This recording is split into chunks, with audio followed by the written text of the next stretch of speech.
Halo semuanya, selamat datang di mata kuliah pemodelan dan simulasi berbasis agen atau kita biasa sebut dengan agent based modeling.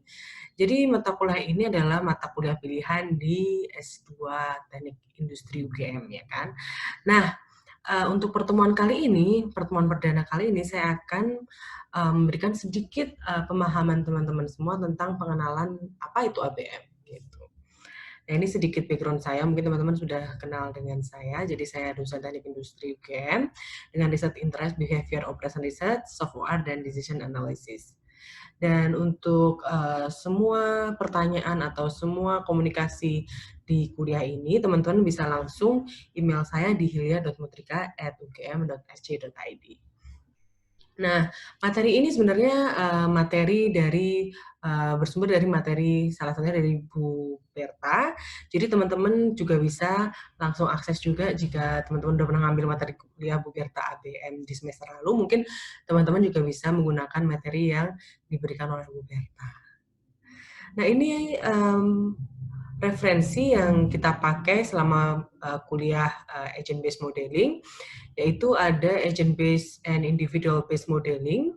Ini punyanya Railspec, jadi ini salah satu lead scholar di ABM. Lalu teman-teman juga bisa pakai punyanya Wilensky, itu An Introduction to Agent Based Modeling. Terus punya North Macau, ini banyakkan dia tentang conceptual modelnya. Mungkin teman-teman bisa baca punyanya North Macau ini tentang Managing Business Complexity, Discovery Strategic Solution with ABMS. Dan ada Gilbert tentang ABM, tentang Quantitative Application in the Social Science gitu. Jadi empat buku ini adalah referensi kita untuk perkuliahan satu semester ke depan. Nah, ini grading system yang kita pakai, yaitu 50% sebelum UTS dan 50% setelah UTS gitu ya. Jadi 50% sebelum UTS kita bobotkan 25% di group work, lalu di kuis, kalau ada kuis atau tugas selama kuliah yaitu 10%, dan UTS saya bebani adalah 15%. Jadi siap-siap aja, karena di sini bukan UTS yang bobotnya paling besar, di sini yang besar adalah group work. Jadi teman-teman fokus juga di group work-nya, karena menyumbang nilai yang cukup besar di perkuliahan kita. Ini adalah rules kita selama satu perkuliahan setengah semester ke depan, terutama yang saya ampu. Jadi materi akan saya berikan H-1 di Google Classroom yang sudah kita setujui, yang sudah saya berikan ke teman-teman. Teman-teman bisa klik linknya, atau teman-teman juga bisa mungkin akan saya upload video dari kuliah kita ini di YouTube saya. Nanti channelnya akan saya berikan di Google Classroom. Lalu selama kelas, saya akan menggunakan Webex atau Google Meet, dan ini akan saya berikan linknya di Google Classroom maupun di pengumuman lewat Simaster. Lalu yang ketiga tentang yang kedua tentang kuis. Jadi kalau ada kuis atau ada tugas selama kuliah, tidak ada kuis susulan gitu ya. Jadi kalau teman-teman waktu kuliah misal kebelabasan nggak bangun gitu ya. Jadi saya nggak akan adakan kuis susulan atau tugas susulan selama kuliah. Atau jika ada tugas dan teman-teman telat mengumpulkan, maka juga tidak dianggap mengerjakan tugas tersebut. Lalu yang ketiga tentang tugas kelompok. Jadi let me know jika ada teman kelompoknya yang nggak ngerjain, nggak bantu, atau nggak kontribusi sama sekali, let me know. Jadi free rider di kelompok kalian itu tidak akan diberikan nilai apapun di group work. Seperti teman-teman tahu bahwa group work itu adalah 25% sendiri. Jadi hati-hati ya. Jadi teman-teman please kontributif ke kelompoknya, dan kerja kelompok itu cukup dinilai di perkuliahan kali ini. Nah, yang keempat adalah tentang absensi. Jadi absensi di kuliah ini bisa saya record lewat Webex, atau kalau enggak saya juga akan mungkin secara manual, saya pengen tahu gimana kondisi teman-teman sekarang. Jadi saya akan minta akan absen secara manual dan silahkan hidupkan kamera teman-teman jika saya memanggil nama teman-teman untuk absen. Gitu ya, jadi jika ada pertanyaan lebih lanjut mungkin teman-teman langsung saja komunikasikan via email. Jadi selama satu mata kuliah ini saya tidak menerima komunikasi lain selain email. Silahkan email saya di hilya.nutrika@ugm.ac.id. Begitu ya. Lalu ini adalah course outline, jadi karena kuliah online kita itu hanya 5 minggu yang diikuti dengan UTS, maka ada 5 materi yang akan saya sampaikan untuk setengah semester pertama, yaitu Introduction to ABM yang akan saya sampaikan hari ini, lalu komponen ABM, Building Conceptual Model in ABM atau kita biasa sebut dengan ODD protokol, lalu tentang verifikasi dan validasi, dan behavior OR terutama khususnya di ABM ya, di sistem modeling di sini khususnya untuk ABM. Nah, without further ado, tanpa banyak basa-basi, jadi seperti saya katakan tadi ada group work. Nah, apa sih group work itu tugasnya gitu ya?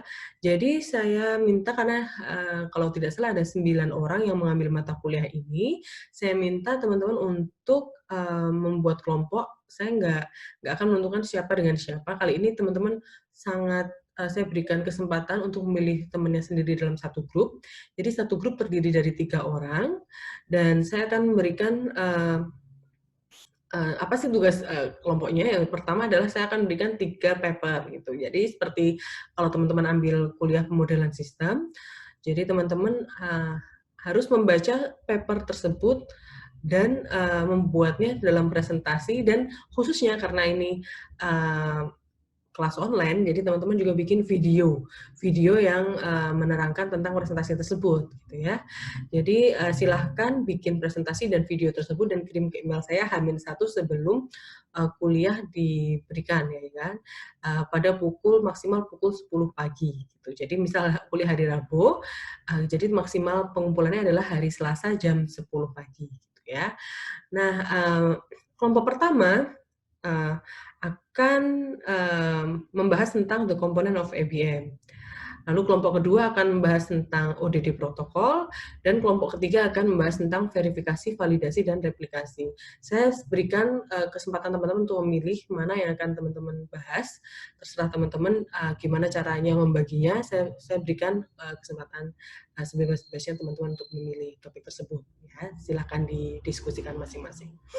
Nah, selain membahas tentang paper tersebut, jadi di minggu 2 besok yang akan membahas adalah kelompoknya yang bahas tentang komponen of ABM gitu. Minggu ketiga ODD protokol atau conceptual model, yang minggu keempat akan yang dibahas oleh verifikasi, validasi, dan replikasi gitu ya. Jadi nanti kita akan melihat video dari teman-teman yang udah bikin, lalu kita akan membahasnya bersama-sama setelah video tersebut diputar gitu ya. Nah, selain itu tugas dari kelompok tersebut adalah membuat ODD protokol atau model konseptual ABM. Jadi sebelum UTS, outputnya adalah model konseptual. Nanti setelah UTS akan dilanjutkan oleh Buberta dengan NetLogo. Jadi teman-teman mentransfer ODD protokol yang teman-teman bikin menjadi sebuah model ABM dengan software NetLogo. Nanti mungkin Bu Berta akan menjelaskan lebih khusus detail tentang NetLogo. Jadi itu ya, jadi teman-teman tugasnya adalah pertama tentang review paper, yang kedua adalah tentang bikin formulasi masalah lalu ditranslate ke model konseptual. Nanti setelah meet, teman-teman akan mendevelop APM gitu. Mari kita mulai. Nah, apa sih ekspektasi teman-teman dari mata kuliah ini? Mungkin teman-teman ekspektasinya bikin model gitu ya, pengen tahu tiap individu perilakunya gimana gitu ya. Mungkin teman-teman bisa langsung di Mentimeter, isi Mentimeter saya tentang ekspektasi teman-teman di mata kuliah ini. Nah, kenapa sih kita butuh agent-based modeling? Padahal kita udah belajar waktu pemodelan sistem, teman-teman udah belajar setengah semester pertama dengan Bu Ana, ya kan? Bu Ana sudah menjelaskan tentang model matematis. Kenapa sih kita harus belajar pakai IBM, nggak pakai model matematis? sebenarnya nggak apa-apa pakai model matematis, asalkan mungkin problem yang kita temukan itu masih relatif sederhana gitu. Jadi mungkin kalau kita ngomong tentang kemacetan gitu ya, kalau kita ngomongin tentang kepadatan jalan gitu, mungkin dengan model matematis kita cuma bisa melihat keterbatasan karena mungkin runningnya lama dan lain sebagainya, dan lebih kompleks, lebih susah untuk running gitu kan. Kita cuma modelkan jumlah kendaraannya, jumlah kendaraan pun juga dibatasi dengan jumlah mobil motornya pada jalan tertentu tersebut dan lain sebagainya gitu. Untuk model matematis. Jadi kadang ada model matematis itu memodelkan lebih sederhana gitu. Lebih sederhana, lebih simple. Lebih simple memodelkan reality. Nah, padahal seperti kita tahu, kita tuh hidup di sistem yang makin kompleks itu. Kalau kita ngomongin tentang kepadatan jalan atau kemacetan, itu tuh nggak cuma kita ngomongin tentang berapa banyak mobil yang ada, gitu kan, berapa banyak jumlah motor yang ada pada jalan tersebut, atau berapa banyak jumlah bus yang ada di di jalan tersebut, gitu. Nah, kita ngomongin tentang kemacetan, bisa juga kita ngomongin tentang individunya, gitu kan. Individunya tuh macam-macam. Ada mungkin yang ngendarain mobil yang driving slow on Sunday morning, jadi dia kecepatannya relatif lama, jadi bikin semakin macet. Atau mungkin ugal-ugalan, ada tipikal perilaku sopir yang ugal-ugalan, mungkin sopir bis, dia ugal-ugalan, jadi semakin bikin macet, gitu kan. Atau mungkin bukan cuma individunya, mungkin ada juga hal-hal lain yang bikin orang bisa macet gitu, jalanan semakin macet gitu. Mungkin pada waktu tertentu, orang pulang kantor, jam kantornya dan lain sebagainya. Atau ada pedagang kaki lima di sebelahnya, atau ada orang yang tiba-tiba nyebrang sembarangan dan lain sebagainya. Nah, kita tuh hidup di sistem yang semakin kompleks gitu, dengan individu dan perilakunya yang semakin kompleks gitu. Nah, kenapa kita kelas online? Kelas satunya karena kita lagi ada di pandemi ya kan. Nah, ngomongin tentang COVID-19 nggak ada habisnya gitu. COVID-19 ini kalau kita mau bikin model COVID-19 dengan model matematis mungkin bisa kita prediksi kapan COVID berakhir dengan model matematis. Tapi mungkin beberapa constraint itu kita bikin yang sederhana. Nah, padahal kalau kita ngomongin COVID-19 nggak ada habisnya karena pertama kapan COVID berakhir gitu. Ya, pertama karena individunya beda-beda ya kan, ada yang pakai masker, ada yang nggak pakai masker. Pakai masker pun macam-macam, ada yang di bawah hidung, ada yang di bawah mulut dan lain sebagainya. Itu baru ngomongin masker. Belum kita ngomongin tentang yang lainnya gitu. Perilaku manusianya beda-beda. Contohnya ada yang suka social distancing, ada yang nggak social distancing. Ada yang percaya COVID, ada yang nggak percaya COVID. Ada yang masih suka jalan-jalan seenaknya, nggak pakai protokol. Ada yang tertib banget protokol, ada yang setengah-setengah. Ada yang suka cuci tangan, ada yang nggak suka cuci tangan, dan lain sebagainya. Itu membuat sistem COVID atau kita mau ngeramalin kapan COVID selesai ini semakin susah gitu kan, semakin kompleks seperti saya katakan tadi. Jadi kalau kita ngomongin tentang model matematis, kalau kita mau ngomongin tentang hal yang kompleks nanti variabel, constraint dan lain sebagainya semakin banyak gitu kan. Nanti running time-nya semakin lama gitu kan. Jadi kita butuh sebuah pendekatan lain yang bisa memodelkan sistem ini, sistem kompleks ini lebih nyata gitu, lebih mendekati sistem nyatanya gitu. Nah, teman-teman tahu kan ini film apa? Film Tile ya kan? Kalau yang belum nonton bisa langsung lihat di YouTube gitu kan. Nah, orang itu tuh macam-macam gitu kan. Seperti saya katakan tadi. Siapa ini? Bu Tejo gitu kan. Nah, Bu Tejo ini bisa berinteraksi atau di kehidupan kita sehari-hari, kita selalu berinteraksi dengan bermacam-macam orang. Mungkin ada orang yang mirip Butejo gitu kan, yang ngomongnya mungkin nggak ada remnya gitu mulutnya, atau mungkin kayak Yutinah gitu ya, yang lebih kalem, lebih realita, lebih lebih nerimo dan lain sebagainya.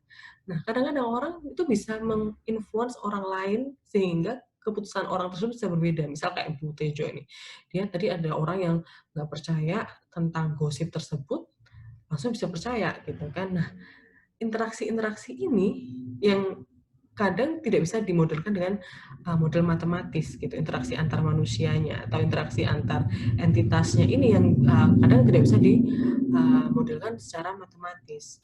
Nah, padahal di kehidupan nyata kita selalu berinteraksi. Misal orang yang tadinya pakai masker, terus lihat teman-temannya nggak pakai masker gitu ya, terus mereka baik-baik aja, ya udah aku coba nggak pakai masker gitu. Atau yang tadinya nggak percaya COVID ada, ternyata berinteraksi dengan orang dan orang tersebut bilang tetangganya atau apanya meninggal karena COVID. Akhirnya dia dari yang tadi yang nggak percaya COVID jadi percaya COVID gitu kan. Karena ada interaksi tersebut, akhirnya sistem yang nyata ini putus sebuah pendekatan yang bisa merepresentasikan interaksi juga di dalam sebuah sistem.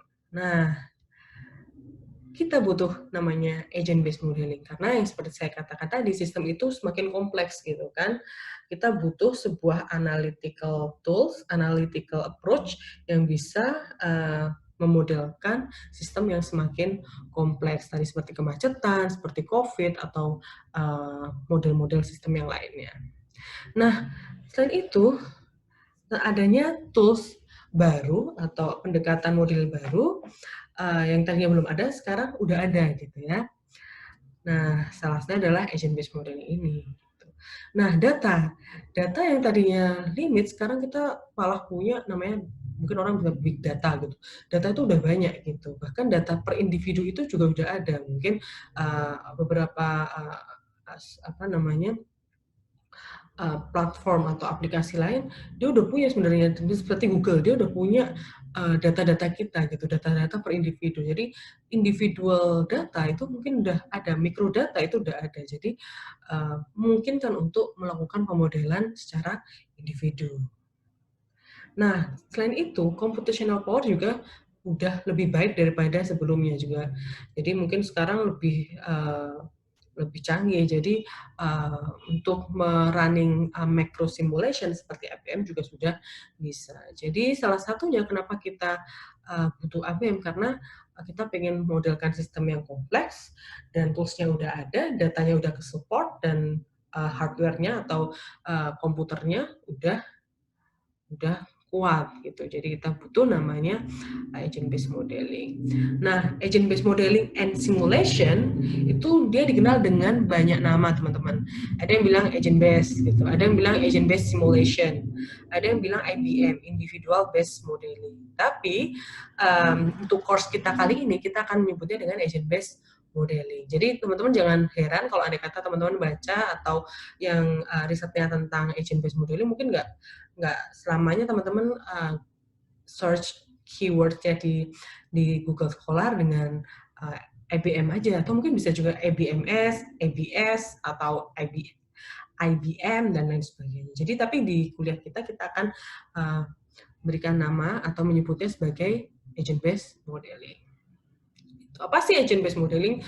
Bisa dibaca teman-teman, tapi sebenarnya agent based modeling adalah model simulasi, salah satu model simulasi yang merepresentasikan individual aktor atau agen dalam sosial dalam sistem dinamika sosial. Jadi kita fokusnya ke individunya gitu. Jadi kalau di agent based modeling itu modelan simulasi yang kita fokus ke individunya, atau sering kita sebut pendekatannya adalah bottom up, jadi dari bawah ke atas. Beda dengan sistem dynamic. Kalau sistem dynamic pendekatannya adalah dari atas ke bawah. Kita lihat helicopter view-nya dulu gitu kalau untuk sistem dynamics. Tapi kalau untuk agent based modeling, kita lihatnya per individunya dulu. Kalau kita ngomongin tentang COVID misal, kita pengen modelkan kapan prediksi COVID itu berakhir, maka kita lihat dari per individunya, interaksi antar individunya dan lain sebagainya. gitu ya. Jadi kalau teman-teman, kenapa teman-teman pakai IBM? Kalau teman-teman fokusnya melihat individunya, mungkin teman-teman pas untuk pakai IBM. Tapi kalau teman-teman ingin lihat helikopter view-nya, mungkin teman-teman bisa pilih sistem dynamic-nya, ya, gitu. Nah, apa itu agent based modeling? Nah, kita perlu tahu tentang apa itu agent, gitu. Apa itu agen, gitu. Agen itu dia adalah sebuah entitas diskrit yang memiliki goals dan behavior. Jadi dia punya tujuan dan punya perilaku gitu. Kayak tadi kalau kita ngomongin tentang tiliknya Bu Tejo, ada masing-masing punya tujuan ya kan.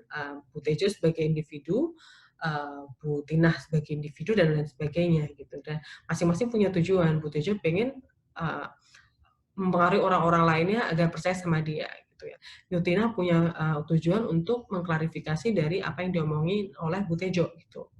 Nah, perilakunya macam-macam. Misal perilakunya adalah yang satu perilakunya suka mempengaruhi, yang satu perilakunya lebih baik ambil diam gitu kan. Mungkin kalau di COVID yang satu perilakunya suka pakai masker, yang satu nggak suka pakai masker dan lain sebagainya. Nah, dia itu autonomous dengan dia mempunyai capability, punya kemampuan untuk beradaptasi dan modifikasi behaviornya. Jadi seperti yang saya katakan tadi, kayak manusia. Manusia itu dia punya kemampuan untuk beradaptasi dan kita bisa mengubah perilaku kita. Contohnya tadinya kita nggak pakai masker, terus kita berada di lingkungan di mana semua teman-teman kita pakai masker, kita bisa berubah kan, berubah karena teman-teman kita pakai masker, gitu. Jadi agen itu, tapi anyway, ngomongin tentang agen, kita nggak ngomongin melulu tentang manusia gitu. Jadi agent itu bisa kita representasikan dalam bentuk lain, contohnya adalah hewan, sel, lalu dan lain sebagainya. Bahkan environment mungkin bisa lingkungan kita juga bisa masuk ke dalam agent gitu ya. Jadi agent itu nggak melulu tentang individu, tapi ini saya ngomongin tentang individu as person karena lebih mudah untuk teman-teman pahami gitu ya. Nah, assumption-nya behavior itu harus bisa dideskripsikan. Misal perilaku orang tersebut gimana? Misal dalam evakuasi perilakunya adalah orangnya ada yang gampang percaya sama pemerintah, jadi dia ketika pemerintah ngomongin evakuasi, dia langsung evakuasikan, bisa dideskripsikan, mudah untuk dideskripsikan perilakunya. Nah, kalau perilakunya susah dideskripsikan, mungkin IBM bukan contoh yang tepat gitu. Jadi perilaku dari agent itu mudah untuk dideskripsikan. Mekanismenya juga gimana agen itu berinteraksi dapat dideskripsikan. Misal ketika dia misal interaksi tentang penyebaran hoax gitu ya, ketika kekuatan informasinya lebih dari kekuatan influence dia lebih dari 2 atau lebih dari berapa gitu ya, orang tersebut mau untuk mengikuti si Butejo tadi, contohnya seperti itu. Jadi mekanismenya itu bisa kita definisikan, bisa kita tuliskan gitu. Misalnya orang tersebut akan percaya kepada pemerintah jika kesalahan pemerintah, misal misinformation pemerintah itu kurang dari 1 atau dan lain sebagainya. Nah, kompleks social process and system can be built from the bottom up. Seperti saya katakan tadi, jadi ini sistem di IBM ini kita modelkan dari pendekatan bottom up. Jadi bisa dimulai dari bawah, dari per individu ke atasnya. Nah, contohnya dari agen seperti saya katakan tadi, agent itu nggak melulu tentang manusia, tapi bisa juga tentang grup, organisasi, social insect, swarms, robot, system of collaborating robot, dan lain sebagainya. Jadi, agent itu diverse. Jadi, kalau kita ngomongin tentang agent based, kita nggak cuma deskripsiin satu individu itu sama semua. Jadi, individu itu bisa beda gitu. Saya dengan Anda misal bisa beda. Misal saya suka percaya sama teman-teman daripada pemerintah, teman-teman lebih percaya dari pemerintah daripada teman-temannya gitu kan. Jadi dalam modelkan agent di sini bersifat diverse atau berbeda-beda atau heterogen gitu ya. Jadi baru bisa kita modelkan dengan agent based modeling. Nah, ini basic konsepnya adalah agent based modeling ini merepresentasikan tentang sistem individual komponen dan perilakunya. Jadi kita fokusnya di individu dan perilakunya. Gitu. Nah, kita nggak ngomongin tentang variabel, misal kita ngomongin tentang gimana memodelkan kepercayaan orang terhadap sebuah brand tertentu gitu kan. Mungkin kita bisa memodelkan pakai structural equation modeling gitu ya. Kepercayaan dipengaruhi oleh variabel misal pengetahuan dan lain sebagainya. Nah, kita ngomongin tentang itu, kita ngomongin tentang individual agennya itu. Individual agennya kayak apa? Yang bisa bikin percaya terhadap brand tertentu gitu kan. Apakah individual yang apa namanya muda, tua, itu nanti ada atribut. Jadi selain agent, nanti di pertemuan selanjutnya kita ngomongin tentang komponen of ABM, nanti teman-teman akan ketemu dengan namanya atribut. Jadi agen itu punya atribut tertentu dan perilaku tertentu. Jadi kita ngomongin tentang variabel-variabel dalam sistem, tidak hanya ngomongin tentang itu, tapi kita juga ngomongin tentang individual agentnya. Jadi lebih fokus ke individual agentnya. Gitu. Nah, individual atau agennya itu bersifat unik dengan entitas yang autonomus dan dia berinteraksi dengan yang lainnya, berinteraksi dengan sesama agennya, bersama dengan environment-nya. Nah, ini kita akan bahas environment di component of APM di materi selanjutnya. Jadi agent itu bisa berinteraksi dengan sesama agen. Jadi seperti tadi Bu Tejo dan Yutina ya. Nah, dia saling berinteraksi ya sesama agent, bisa kan? Dan juga bisa berinteraksi dengan lingkungannya gitu. Apa sih, gimana sih lingkungan? Nanti kita bisa akan ngomongin lagi di komponen dari APM selanjutnya. Nah, dia adaptive behavior seperti saya katakan tadi. Jadi dia bisa mengadjust behaviornya ketika environment berubah, ketika dia berinteraksi dengan orang lain dan lain sebagainya. Dan yang penting dari sini adalah tentang emergence. Jadi emergence behavior. Apa itu emergent behavior? Mungkin teman-teman saya akan berikan sedikit ilustrasi tentang apa itu emergence, gitu kan. Yang kita concern di sini adalah tentang emergence. Jadi emergence itu muncul ketika individu tersebut saling berinteraksi dengan individu lain gitu, dengan environment-nya, maka akan timbul sebuah emergence baru gitu yang mungkin kita nggak ngeh sebelum kita sebelum kita modelkan simulasi. Nah, kadang di interaksi juga kadang nggak cuma interaksi antar agen, bisa juga berinteraksi lebih dari 2 gitu. Nah, selain itu jadi nggak cuma individu aja, tapi juga sistemnya juga yang saling apa yang terjadi dalam individu itu bisa terjadi karena sistem tersebut gitu. Jadi sistem tersebut bisa terjadi karena individu yang saling berinteraksi atau interaksi individu itu membuat sebuah karena sebuah sistem tersebut. Nah, ini saya berikan contoh tentang emergence gitu ya. Nah, misal kotak ini dan kotak itu adalah sebuah agent dan si segitiga juga sebuah agent. Nah, ketika mereka bersatu atau mereka berinteraksi, bisa jadi emergency adalah seperti ini, gitu kan kita sekalian. Bisa jadi seperti ini, ya kan? Jadi emergency-nya bisa berbeda-beda, ya kan? Karena ada interaksi yang berbeda, gitu ya. Nah, itulah yang dinamakan dengan contoh emergence. Atau kita scaling up lagi, mungkin bisa jadi seperti ini, ya kan? Interaksi antara dua agen kotak dengan dua agen segitiga tadi. Nah, jadi itu yang disebut dengan emergence. Jadi nanti di ODD protokol teman-teman juga harus mendeskripsikan emergence. Apa sih yang terbentuk gitu. Contohnya misal jumlah orang yang selamat ketika adanya interaksi antara orang yang percaya sama pemerintah dan orang yang nggak percaya sama pemerintah selama evakuasi. Nah, emergency adalah jumlah orang yang selamat dan berapa jumlah orang yang tidak selamat selama evakuasi. Contohnya seperti itu.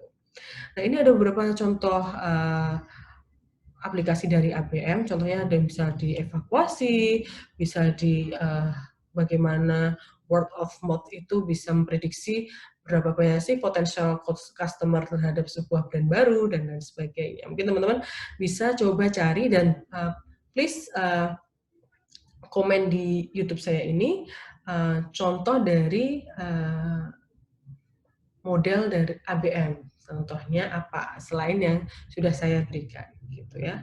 Nah, ngomongin tentang platform atau software yang digunakan, mungkin nanti teman-teman akan diajarkan oleh Huberta tentang NetLogo. Tapi sebenarnya ada banyak software yang bisa teman-teman pakai. Contohnya adalah Swarm, StarLogo, Mason, atau AnyLogic. Tapi untuk AnyLogic ini dia cukup komersial, jadi sebenarnya ada yang free, tapi mungkin teman-teman untuk mendapatkan AnyLogic ini berbayar dan cukup relatif mahal gitu ya. Jadi teman-teman, tapi untuk mata kuliah ini teman-teman akan pakai NetLogo, ini software ABM yang free. Nah, kapan teman-teman pakai ABM? Seperti saya katakan tadi, ada beberapa alasan ya kan. Contohnya ketika teman-teman fokusnya di individu, di agen. Ketika teman-teman mau lihat gimana keputusan dan behavior dari agen tersebut. Ketika teman-teman ingin lihat gimana sih agen itu beradaptasi dan berubah perilakunya dan lain sebagainya. Teman-teman bisa baca di sini ya.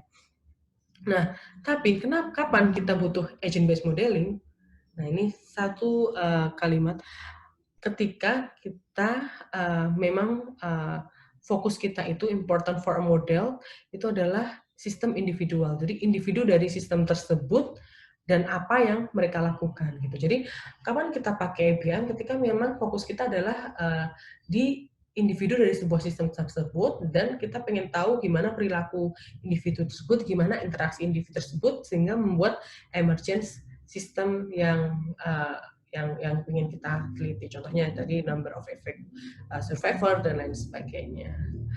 Oke, untuk oh ya, dan 3 skill yang penting dalam ABM, yaitu pertama adalah gimana kita mendeskripsikan tentang new language dari ABM, maksudnya deskripsi dari sebuah sistem.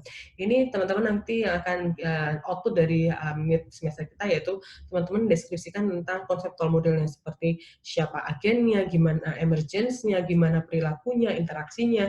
Nah, teman-teman harus deskripsikan itu terlebih dahulu sebelum teman-teman membuat model simulasinya. Nah, lalu software skill ini adalah kemampuan teman-teman untuk mengcoding dan lain sebagainya, mengetes, running, dan membuat skenario dan lain sebagainya, dan kemampuan untuk menganalisa dari sebuah model gitu ya. Ini tentu perlu gimana menganalisis sebuah model, karena model yang baik seperti saya katakan lagi bukan model yang kompleks.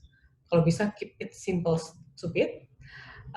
Dan yang penting adalah model yang berguna. Begitu teman-teman untuk pengenalan agent based modeling pada kesempatan kali ini. Jika ada pertanyaan, silahkan tulis di komen di YouTube saya atau silahkan email di hilia.mudrika@ugm.ac.id. Sampai ketemu di materi kedua kita di komponen of APM. Selamat pagi.